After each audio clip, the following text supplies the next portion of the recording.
As much as I wanted to send that to him, I did not send it to him. I sent it to my friend who decided to rewrite it herself because she's an angel. She spent her lunch break at work rewriting that to be a little bit friendlier and a little bit less combative. God bless her. And we ended up sending a very like corporate, toned down, no asshole at all version of what I just read. And after he read that, he raised the grade by 5 points, which was basically nothing. I think it went from a D to like a C minus. And yeah, that was it. I was just completely checked out at that point. I wanted to report him to like a grade appeal committee, which you can do if you feel like you've gotten an unfair grade, if you have like a good case for it, which I felt like I had a good case for it. Looking back on it, probably didn't have a very good case. They probably would have ended up agreeing with him. But yeah, I was just so checked out. I just gave up at that point.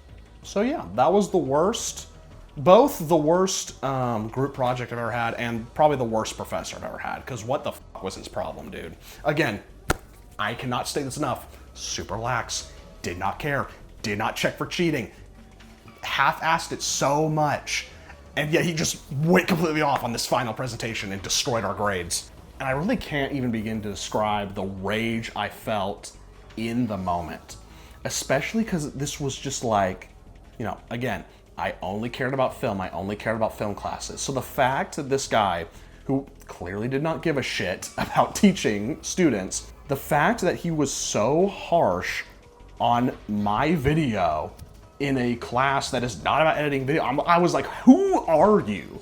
I was like, Cell. I was like, how dare you? How dare you? How dare you?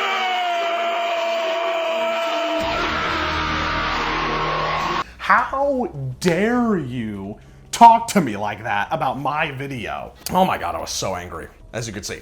So like I said, I actually found the original script to this presentation, and to give you an idea of how checked out I was on this assignment and how confident I was that this assignment would be graded well, I listened to Mike, the guy who wrote the entire script, read this introduction out loud, and no alarm bells were ringing. Here is the genuine, real intro. We ended up cutting pretty much the entirety of this for time, but this was the actual intro to the video.